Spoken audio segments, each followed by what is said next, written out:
देखिए, दो चीज़ें ऐसी हैं आज हर नौजवान को इसकी आरज़ू है, एक बीवी और एक औलाद।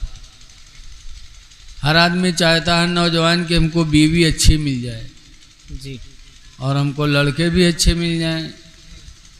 अल्लाह के नबियों ने भी इस चीज़ की तमन्ना की है।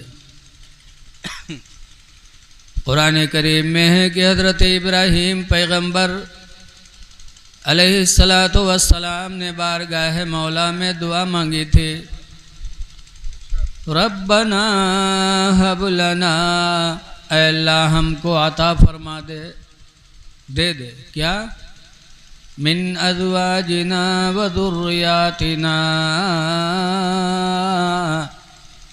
ऐ हमारे परवरदिगार हमको बीवी दे दे और हमें औलाद दे दे। अल्लाह हज़रत इब्राहीम ने दुआ मांगी थी, ऐ अल्लाह हमें बीवी दे दे और हमें औलाद दे दे। कैसी बीवी कैसी औलाद? दो तरह की औलादें होती हैं, दो तरह की बीवियां होती हैं। हज़रत इब्राहीम पैगंबर ने कहा था, वजअल क़ुर्रत आयुन, और परवरदिगार बीवी और औलाद को आँखों की ठंडक बना दे। माशाअल्लाह, वजअल क़ुर्रत आयुन, या अल्लाह आँखों की ठंडक बना दे। क्या बात, बीवी ऐसी हो जो आँखों की ठंडक हो और औलाद भी ऐसी हो जो आँखों की ठंडक हो। पता चला बीवियाँ दो तरह की होती हैं, कुछ आँखों की ठंडक होती है, कुछ आँखों में तिनका बन जाती है। भैया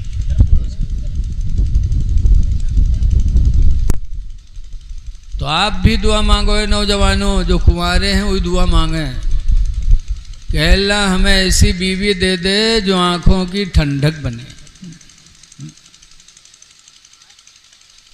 ऐसी बीवी दे दे, ऐसी औलाद दे दे जो आँखों की ठंडक बने। और जब ऐसी दुआ मांगोगे तो अल्लाह ताला तुम्हारे निकाह में नेक और ख़ूबसूरत बीवी अता करेगा। हज़रत इब्राहीम पैगंबर ने दुआ मांगी तो अल्लाह ने उन्हें कैसी बीवी अता की। हज़रत इब्राहीम अलैहिस्सलाम के ज़माने में एक बादशाह था, उनकी एक लड़की थी जिनका नाम था सारा। बहुत खूबसूरत, इतनी खूबसूरत की रवायतों में है कि उनसे ज़्यादा खूबसूरत कोई औरत नहीं पैदा हुई, इतनी खूबसूरत। जब उनकी शादी का वक्त आया तो बादशाह ने ऐलान कर दिया कि हमारे मुल्क में जितने नौजवान हैं सब दरबार में जमा हो जाए एक मैदान में, फिर मेरी लड़की सारा जिसको पसंद कर लेगी उस नौजवान से मेरी बेटी सारा का निकाह होगा। ऐलान हो गया कि फला मैदान में सारे मुल्क के नौजवान जमा हो जाएं, मुल्क के सारे नौजवान। सुना लोगों ने तो चलने लगे, बहुत से नौजवान तेल कंघा के पैंट बूशर्ट पहन के, पाउडर लगा के, जो भी उस ज़माने में रहा हो बनने संवरने का सामान उस ज़माने के नौजवानों ने बनाव संवार करके और मैदान में अपने आप को पहुंचा दिया। अल्लाह के प्यारे नबी हज़रत इब्राहीम अलैहिस्सलाम ने जब वो ऐलान सुना तो वो भी गए और एक उसी मैदान में किनारे हज़रत इब्राहीम पैगंबर बैठ गए, सर नीचे करके। न कोई बनाव न कोई सवार। अंबिया क्या बनाव संवार करेंगे, अल्लाह ताला ने उनको तो वैसे ही ऐसी खूबी अता फरमाई है। न किसी इतर की ज़रूरत, इतर से ज़्यादा नबी महका करते थे। न कोई पाउडर और क्रीम की ज़रूरत, इसलिए कि अल्लाह ताला ने नबियों को वैसे ही नूरुन अला नूर बनाया है। पहुँच गए इब्राहीम पैगंबर। जब मैदान में सारे नौजवान जमा हो गए तब हज़रत सारा आई। एक दफ़ा बोले लगे तब न छेड़ोगे। जब सारे नौजवान मैदान में जमा हो गए तो हज़रत सारा आई और लाइन में नौजवान बैठे थे, सबको देखते जाने लगी, देख रही थी सबको, सब आँख लगा के देख रहे थे कि हमको पसंद कर लेती सारा, हमको पसंद कर लेती। लेकिन जितनी लाइनें थी नौजवानों की, सारी लाइनों में हजरत सारा घूमी और कोई नौजवान उनके लायक न मिला। किनारे हजरत इब्राहीम अलैहिस्सलाम एक गरीब अजनबी की तरह बैठे थे। हजरत सारा गईं और उनके ऊपर उंगली रख दिया कि यही वो हैं जिनके निकाह में मैं रहूँगी। बोल दो रहमतु गाँव वाले सुभान अल्लाह यार, हैं पहली मर्तबा रहमतु गाँव आए हैं, अल्लाह जाने क्या यहाँ का मिजाज हो, अल्लाह ही जाने आप जानो, लेकिन बहरहाल बोला करो। कुरान करीम में अल्लाह फरमाता वनदउल मवाज़ीनल क़िस्त, हम क़यामत के दिन एक इंसाफ का तराजू कायम करेंगे जिसमें लोगों के अमाल तौलेंगे।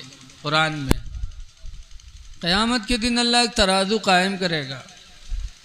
हज़रत दाऊद अलैहिस्सलाम ने जब सुना तो उन्होंने कहा है परवरदिगार, जिस तराजू को तू क़यामत के दिन कायम करेगा उस तराजू के पलरे कितने बड़े बड़े हैं मैं देखना चाहता हूँ। इलाही वो पलरा दिखा दे। अल्लाह ताला ने हज़रत दाऊद अलैहिस्सलाम के कहने पर पलरे की ज़ियारत कराई तो ये एक पलरा इतना बड़ा था, इतना बड़ा था कि दाऊद अलैहिस्सलाम फरमाते हैं दुनिया की सारी चीज़ अगर एक पलरे में रख दी जाए तो हो सकता है कोई किनारा उसका भरे तो भरे, वरना वो भी नहीं। इतने बड़े पलरे। लेकिन ये लोगों रब्बी रहमत पर कुर्बान जाओ, हुजूर हदीस पाक में फरमाते हैं सुबहानल्लाह निस्फुल मीज़ान, सुबहान अल्लाह आधा तराजू भरेगा। यानी जब कोई सुबहान अल्लाह सच्चे दिल से कहेगा तो अल्लाह इतना सवाब देगा कि आधा तराजू सवाब से भर जाएगा। वल्हम्दुलिल्लाहि तमलओ, और अल्हम्दुलिल्लाह जो कह देगा तो इतना सवाब अल्लाह देगा कि वो पलरा भर जाएगा। तो ऐ लोगों महफिल मिलाद में सुबहान अल्लाह ने कही है तो अब जो खटियब सुबहान अल्लाह कही हो यार, कम से कम थोड़ी देर आए हो तो कुछ अल्लाह अल्लाह की पाकी बयान कर लो।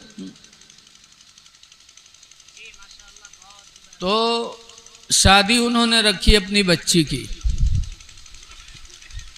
खुशनसीब है वो इंसान जिसके यहाँ बच्चियाँ हों और बच्चियों से घबराए ना, बल्कि उनकी अच्छी तरबियत करके उनका निकाह करके घर बसा दे।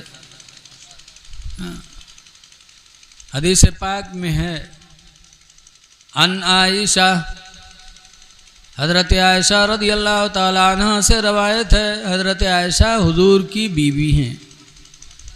कहती है जातनी इमरातुन, मेरे दरवाजे पर एक औरत आई, व माहा बिन्तानि लहा, और उस औरत के साथ उसकी 2 लड़कियां आईं। तसअलनी, मेरे दरवाजे पर आकर मांगने लगी, कहने लगी मैं भी भूखी हूँ, मेरी दोनों बच्चियाँ भूखी हैं, मुझे कुछ दे दो। हज़रत आयशा कहती है फलम तजिद इंदी इल्ला तमरतन वाहिदा, तो उस दिन मेरे घर में एक खजूर के सिवा कुछ भी नहीं था। ए बेटा ए आपस में बैठ के यार बात न करो मेरे लाल। उस दिन मेरे घर में खजूर के सिवा कुछ भी नहीं था। ये नबी की सादा ज़िंदगी देखो। हमारे आपके घर में डेहरा में धान गेहूँ भर लिया जाता 6 महीना साल भर का, और मेरे पैगंबर का मेरे रब पर इतना भरोसा था कि जो कुछ आता था वो अल्लाह की राह में खर्च कर देते थे। सिर्फ एक खजूर नबी के घर में निकली। हज़रत आयशा कहती हैं फतफ़अतैतुहा, तो मैंने वही खजूर उठा करके उस औरत को दे दिया। फशक्क़हा बिनिस्फ़ैन,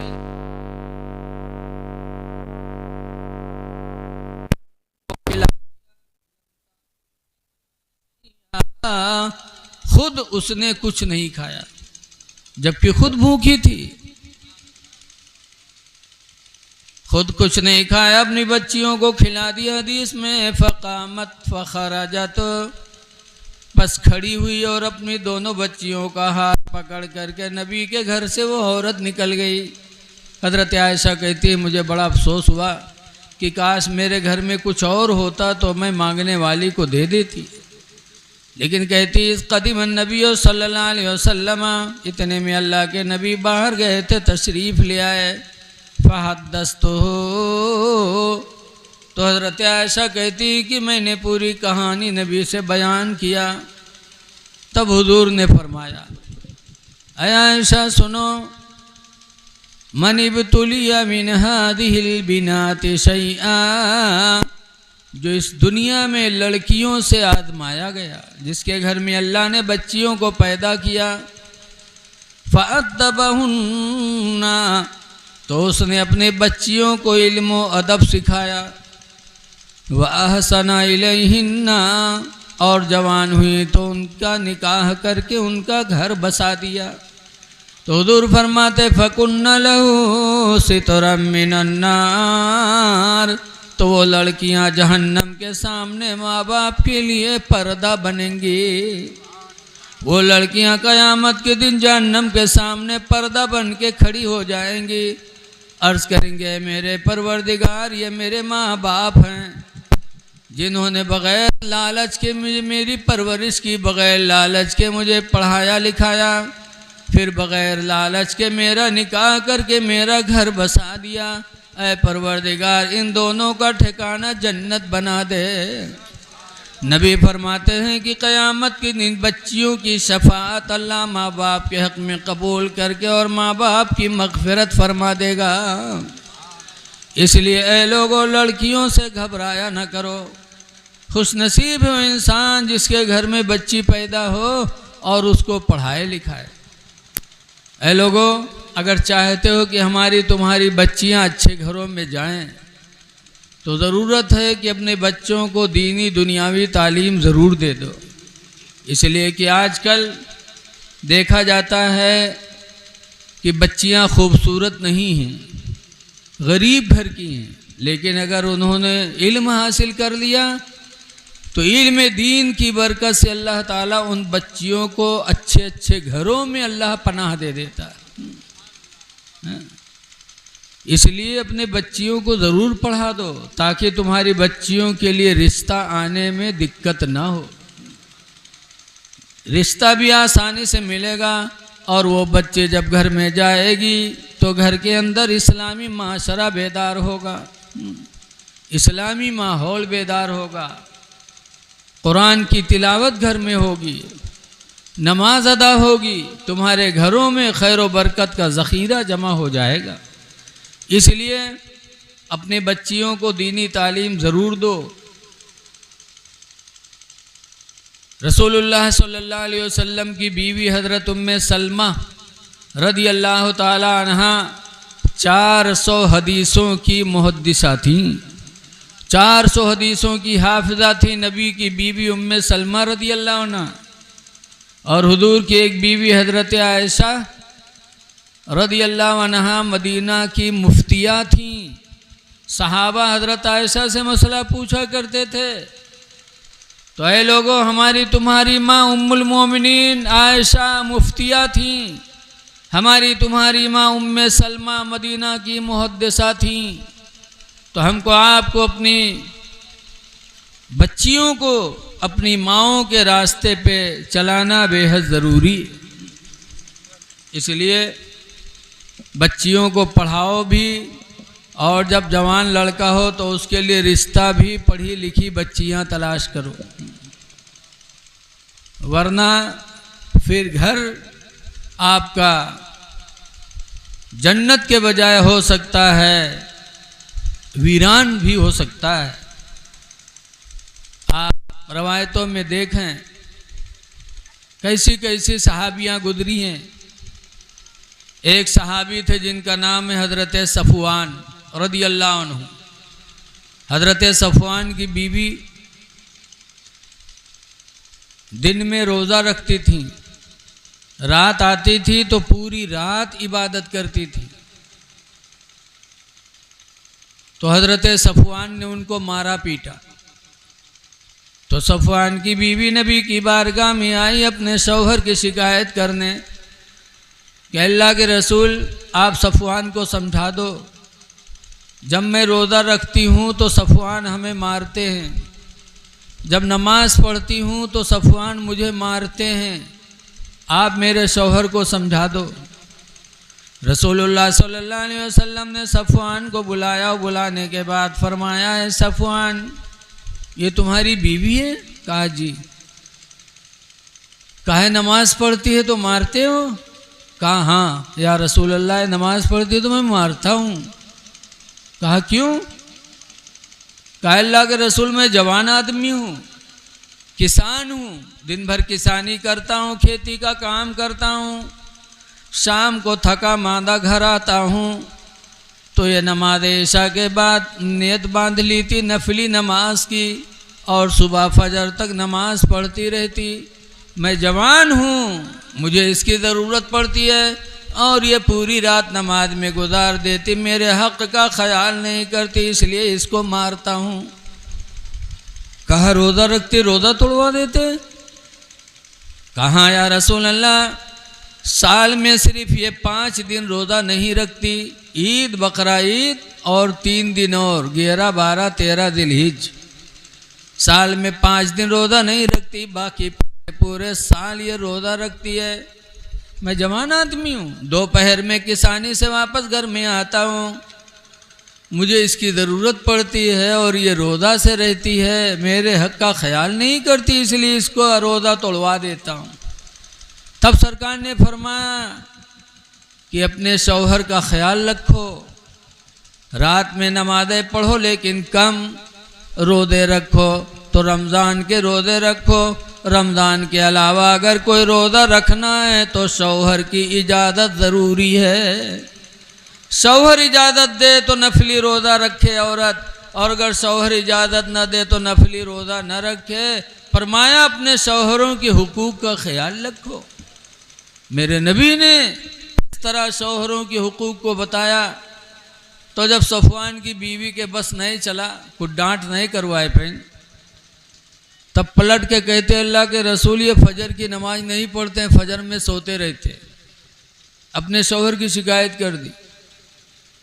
आज हमारा लोगन मेहरुए को शिकायत कह दे तो तूर तार किनारे कह दी है जी, लेकिन वारे रसूलुल्लाह के सहाबी और सरकार का उसवे हसना देखो। जब सफ़वान की बीवी ने शिकायत किया कि अल्लाह के रसूल, ये सफ़वान फजर की नमाज नहीं पढ़ते, सोते रहते हैं, तब हुजूर ने फरमाया सफ़वान फजर की नमाज नहीं पढ़ते, सोते रहते हैं? तब सफ़वान कहते अल्लाह के रसूल, मैं किसान आदमी हूँ, दिन भर मेहनत करता हूँ, रात में आता हूँ तो कभी आँख लग जाती, नहीं उठ पाता। तब सरकार ने फरमाया कि जब आँख खुले तो फजर की नमाज पढ़ लो, वक्त रहे तो अदा पढ़ो, वक्त न रहे तो कदा पढ़ लिया करो। सरकार ने इस तरह सहाबी को समझाया। अब आज अगर कोई इमाम साहब के फजर यक्को गड़बड़ाई जाए तो पूरा गांव बटूर के दरवाजे पे जाई इमाम साहब के, काहे हो आज फजर में सोत रहोगा? खुद सोवे सब दिन कोई बात नहीं, इमाम के फजर छूट जाए, लागत हो इमाम इंसान न हो, कोनो फरिश्ता हो, अरे उसकी भी आंख लग सकती है। इसलिए लोगों, अगर इमाम की आंख लग जाए तो उसको आप वो बातें न कहो जिससे उसकी इज्जत पे असर पड़े। रसूलुल्लाह सल्लल्लाहु अलैहि वसल्लम ने सफ़वान को कुछ नहीं कहा था, सिर्फ इतना कहा था जब आँख खुले वक्त हो तो अदा पढ़ लो, वक्त न हो तो कदा पढ़ लो। बहरहाल मेरे कहने का मकसद ये है कि सफ़वान की बीवी 2 रकात की नियत बांधती थी ईशा के बाद, पूरी रात थोड़ा बार बार सलाम फेरती थी, 2 रकात की नियत बांधती थी सफ़वान की बीवी, और पहली रकात में सूरह बकरा पढ़ती थी। सूरह बकरा जाना तो कई पारा है, 2.5 पारा। हम लोग तो फ़र्ज पढ़ी तो बहाली दे इन्ना तैना कुल वल्ला पढ़ के काम ख़त्म, कि टाइम न लगे। और वो 2.5 पारा सूरह बकरा पहली रकात में पढ़ती थी तरतील के साथ, और दूसरी रकात में सूरह आले इमरान पढ़ती थी, जो तकरीबन 125 पारे में है, लगभग 3.25 पारा 2 रकात में हज़रत सफ़वान की बीवी तिलावत करती थी, यहाँ तक कि सुबह हो जाती थी। तो अगर हम और आपकी भी बच्चियां पढ़ेंगी नहीं तो सहाबिया के नक्शे कदम पर कैसे चलेंगी? इसलिए ऐ लोगों, अपने बच्चियों को पढ़ाओ। कल की माएँ नेक थीं तो अपने बच्चों को दीनी माहौल में पालती थी। अगर बच्चा रोने लगता था तो उठा के अपने सीने पे लिटा के दरूद की थपकियां देती थी कि सो जाओ या मुस्तफ़ा कहते कहते, खुले आँखों सल्ले आला कहते कहते, कि बेटो सो तो मुस्तफ़ा पर, बेटा उठो तो मुस्तफ़ा के नाम पर, तो आशिक़े रसूल बनते थे। आवाज़ जहाँ लड़का रोवे लागत है, बस मोबाइल खोल के धई दी, देखो हीरो हीरोइन इनका, तो लड़का नेक बनेगा। इसलिए ज़रूरत है इस दौर में कि बच्चियों को पढ़ाया लिखाया जाए ढंग से, ताकि इल्म दीन की बरकत से अल्लाह उन्हें ऊंचा मकाम अता करेगा। अब आप खुद देख लो, आज जिन उलमा को आपने बुलाया सिर्फ इल्म दीन की वजह से, अगर दीन का इल्म न होता तो आप क्यों बुलाते? इसलिए अपने बच्चों को पढ़ाओ लिखाओ। शादी बहुत ज़रूरी है। हज़रत अली शेर खुदा रज़ी अल्लाह ताला अन्हु फरमाया करते थे कि लोगों, अल्लाह के रसूल ने फरमाया है कि 3 चीज़ों में जल्दी किया करो। नंबर 1 पर हुज़ूर फरमाते थे, अस्सलातु इज़ा आतत वक्तुहा, जब नमाज का वक्त आ जाए तो फ़ौरन नमाज पढ़ लो, नमाज में देरी न करो। और दूसरे नंबर पर फरमाते थे, वल जनाज़तु इज़ा हदरत, और जनाजा जब तैयार हो के आ जाए तब किसी का इंतज़ार न करो, जल्दी करो। और तीसरे नंबर पर फरमाते थे, वल अय्यमु इज़ा बुलिगत, और ऐ लोगों तीसरे नंबर पर लड़की जब बालिग हो जाए, फतनकिहुहा, तो बालिग और जवान लड़की को रोको ना, उसका रिश्ता कर दो, उसका निकाह कर दो। तो 3 चीज़ों में जल्दी करना चाहिए। लेकिन आज बहुत से लोग लड़की को बुढ़िया बना देते। क्या है? जैसा दामाद तलाश कर रहे मिल नहीं रहा है। कोई मालदार दामाद मिले, कोई प्रोफेसर डॉक्टर वकील मिले। ऐ लोगों, नबी की ज़िंदगी हमारे आपके लिए नमूने अमल है। रसूलुल्लाह सल्लल्लाहु अलैहि वसल्लम की बेटी हज़रत फ़ातिमा थी, सबसे प्यारी बेटी। तो फ़ातिमा का निकाह किससे किया? हज़रत अली से किया। निकाह हो गया, गौना नहीं गया। 2 साल तक हज़रत फ़ातिमा का गौना नहीं गया। मदीने वाले पूछने लगे, अली निकाह हो गया, 2 साल हुए, फ़ातिमा को रुखसत करा के नहीं लाए?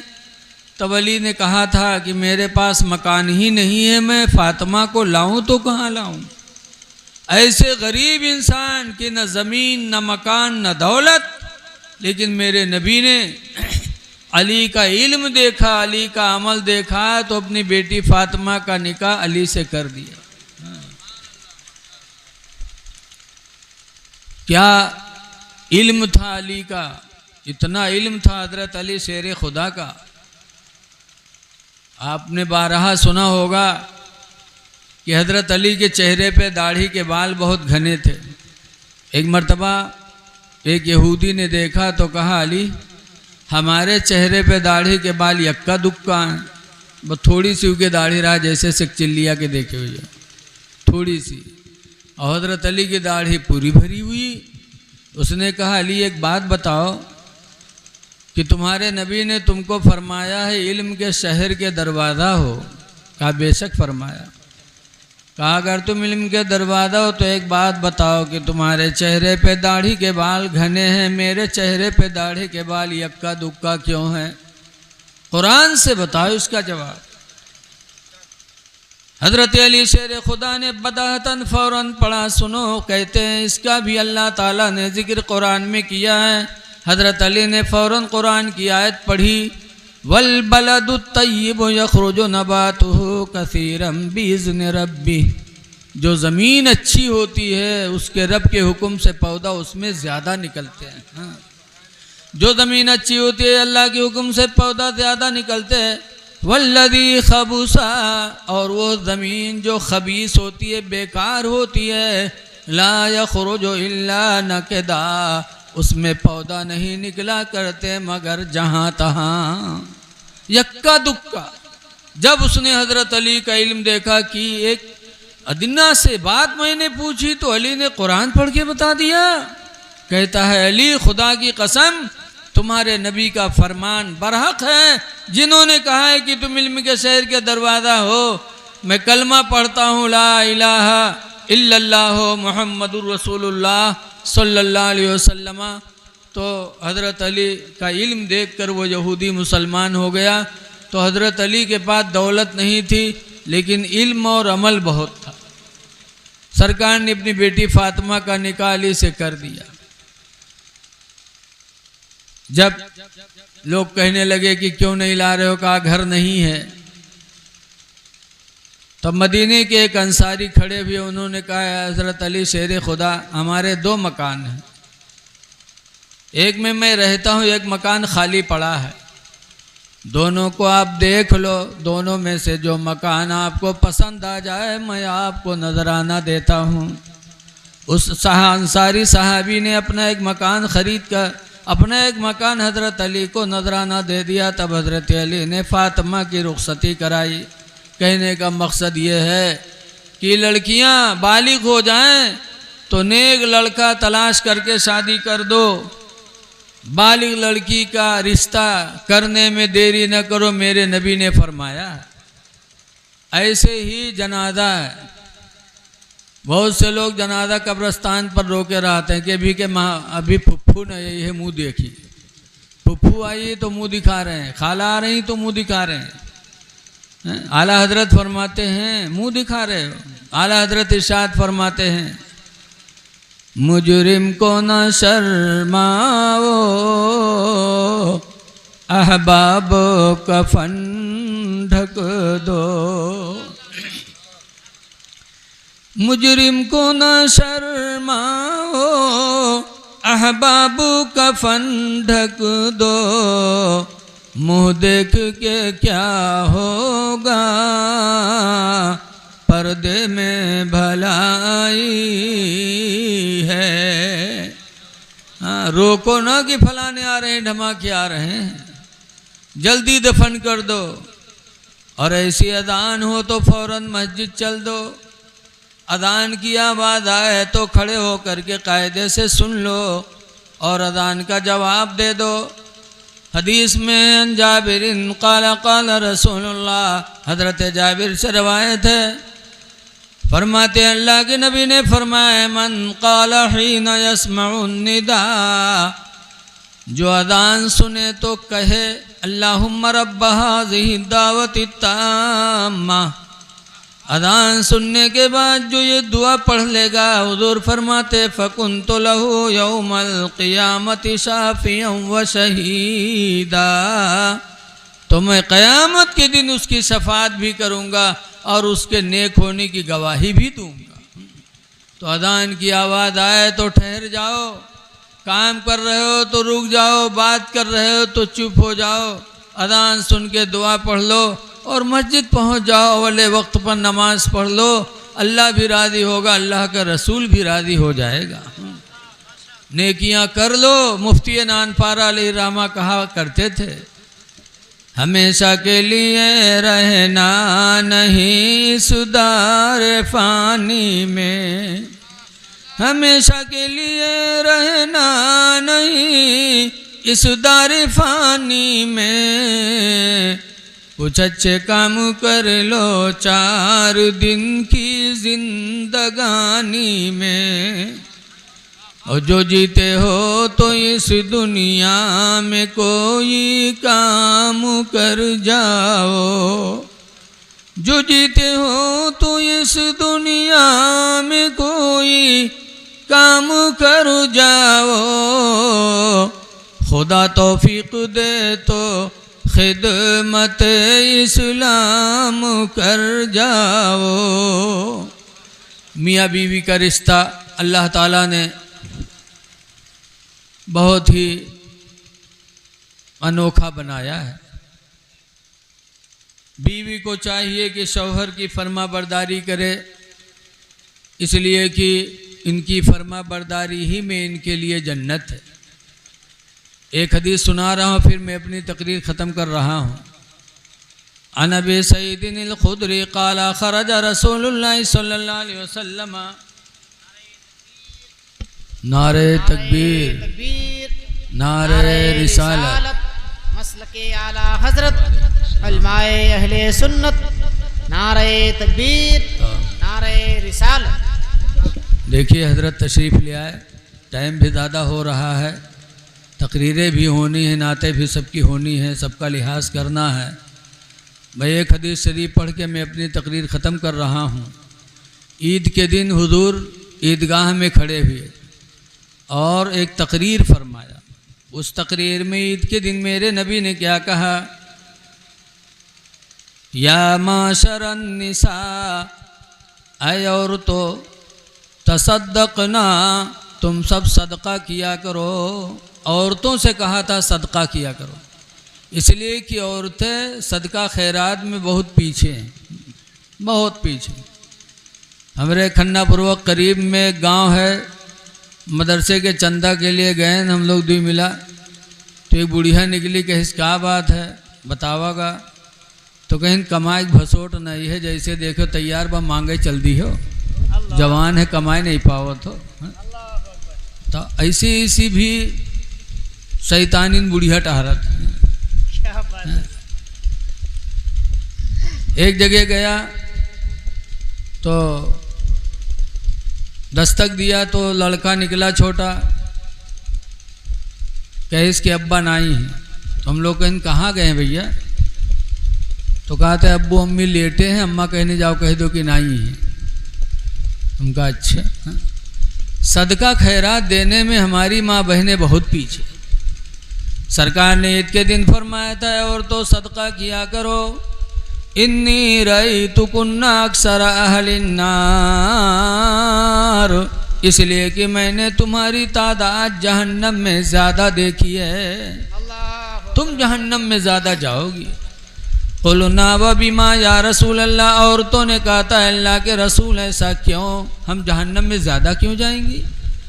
तब हुज़ूर ने फरमाया था तकफुरुनल अशीरा, तुम शौहरों की नाशुक्री करती हो, शौहरों की नाफरमानी करती हो, जिसकी बुनियाद पर तुम्हारा ठिकाना जहन्नम होगा। पता चले औरत कितनों भी नेकियां कर ले, लेकिन अगर शौहर नाराज है तो उसका ठिकाना जन्नत है, जहन्नम है। और अगर शौहर राजी हो गया तो दूर फरमाते अय्युमा इमरातिन मातत, जो औरत मर गई वज़ौजुहा नहा राजिन, और उसका शौहर राजी रहा, फदखलतिल जन्नह, तो औरत जन्नत में दाखिल होगी। इसलिए हमारी माँ बहनें अगर सुन रही हों तो शौहरों की नाशुक्री न करो, शौहरों की नाफरमानी न करो। दूसरी वजह बताई व तकस्सुरुनल लाना, और इसलिए तुम जहन्नम में ज़्यादा जाओगी कि तुम लोग बद्दुआएँ ज़्यादा करती हो। बद्दुआ करने में भी हमारी माँ बहनें बहुत माहिर। जिंदगी भर जौन कहें पुरियाए रहो, और कहूँ तन को चूक गयो तो फौरन कहीं है तू जिंदगी भर हम का जला है, तोरे कमाई में यहाँ कुछ जुरा, तो सब दिन हम काटा है। फौरन बद्दुआ, या अल्लाह कहूँ मर नहीं जाते कि मुँह देखे कि रोज़ी न हो। ऐ मेरी माँ बहनों, तुम अपने शौहरों को बद्दुआ करोगी तो तुम्हारा ठिकाना जहन्नम होगा। तुम शोहरों को बद्दुआएं न दो, तुमने तो उस नबी का कलमा पढ़ा है जिस नबी पर पत्थर फेंके लोगों ने, तो उस नबी ने बद्दुआ नहीं किया बल्कि उनके लिए हिदायत की दुआ मांगी है। जैसे किसी कहने वाले ने कहा है कि सलाम उस पर कि जिसने बादशाही में फ़कीरी की, और सलाम उस पर कि जिसने गालियाँ सुन कर दुआएं दी। ऐ नौजवानों, तुमको अल्लाह ने हाकिम बनाया है तो तुम अपने औरतों के साथ अच्छा सलूक किया करो। जहाँ तुमको अल्लाह ने हाकिम बनाया वहीं पर कुरान ने हुक्म दिया आशिरूहुन्ना बिल मारूफ, ऐ मर्दो तुम औरतों के साथ अच्छा बर्ताव किया करो, क्योंकि अल्लाह ने इनको कमअक्ल बनाया। कमअक्ली की बुनियाद पे औरतें कुछ कह सकती हैं तो हमको आपको इनकी बातों पे नहीं जाना है, बल्कि हमको आपको नज़रअंदाज करके और इनके साथ अच्छा सलूक करना है। जैसे कि एक बुजुर्ग थे हज़रत सैयद अबुल हसन खिरकानी, बहुत बड़े पीर थे। एक दफ़ा उनके 10-12 मुरीद मुलाकात करे गए, चलते चलते खिरकान पहुँचे। वहाँ पहुँचे तो दरवाज़ा बंद, लोग दरवाज़ा खटखटाए तो हज़रत रहा ने हज़रत की बीवी निकली। मुरीद लोग सलाम किन, फिर पूछिन हज़रत कहाँ है, तो चौंके, कहें हज़रत हमारे घर में कौन हज़रत है भैया, हज़रत कौन? कहा हज़रत सैयद अबुल हसन खिरकानी। कहा वो हज़रत कब से हुई गो? हाँ तुम लोग क्या बकायम फिर गए हो? अब वो लोग चौंके, कहीं गए कहाँ है, कहीं जंगल गवाह लकड़ी ले गवाह है भाई आवत हो। इतने में लोग देखते हैं कि हज़रत सैयद अबुल हसन खिरकानी जंगल के शेर पे बैठे लकड़ियों का बोझ लिख के रख करके घर आ रहे थे। बीवी देखी तो घर में भाग के हाय बद दुश्मनवा शेर बलायला हुआ, दरवाज़ा बंद कर दिया। लेकिन मुरीद कहाँ चले जाएं? जब हज़रत आए शेर से नीचे उतरे, लकड़ियों का बोझ नीचे उतारा तो शेर ने हज़रत का पैर चूमा और अपनी बोली में इजाज़त मांगी। हज़रत ने इजाज़त दिया, वो शेर जंगल वापस चला गया। तब मुरीदों ने कहा हुजूर आपका मर्तबा इतना बुलंद है कि शेर आपकी फरमा बरदारी कर रहा है, शेर आपका पैर चूम रहा है और आपकी बीवी आपको गलत कह रही है। तब हज़रत ने फरमाया कि ऐ लोगों, मुझे अल्लाह ताला ने जो ये विलायत अता फरमाई है, मर्तबा अता फरमाया कि जन्नत की शेर मेरा पैर चूम रहा है, ये मर्तबा और विलायत जो मुझे मिली है उसी बीवी की बदतमीजी पर सब्र करने की वजह से। पढ़ी लिखी नहीं थी, मेरे माँ बाप ने शादी कर दिया तो ज़िंदगी मैंने गुजार दिया, आज तक न मैंने मारा न कभी तलाक का इरादा फरमाया, इरादा किया। तो अल्लाह ताला ने मेरे सब्र और मेरे हुस्न सलूक की बुनियाद पर अल्लाह ने मुझे विलायत अता फरमा दिया। पता चला कि आज का नौजवान या कभी नौजवान अगर अपनी बीवी के साथ अच्छा बर्ताव करता है तो अल्लाह ताला उससे राज़ी होता है, अल्लाह का रसूल भी राज़ी होता है। इसलिए लोगों, औरतों पर जुल्म न करो, उनके साथ अच्छा सलूक करो, लेकिन बीवियों के चक्कर में आकर के माँ बाप को ठोकर न मारना। हाँ, बीवी का हक अदा करो, लेकिन बीवी का हक ये नहीं है कि तुमको माँ बाप से दूर करा दे। माँ बाप का हक अलग, बीवी का हक अलग है। इसलिए सबके हुकूक का ख्याल रखो। बग़ैर माँ बाप की रज़ा के अल्लाह राज़ी नहीं हो सकता। इसलिए अपने वालिदैन की तरफ ध्यान दो। दुआ है कि अल्लाह तबारक व तआला इन चंद बातों को अपने जनाब में कबूल फरमाए और होने वाले निकाह को अल्लाह ताला बाबरकत फरमाए। अस्सलामु अलैकुम व रहमतुल्लाहि व बरकातुहू।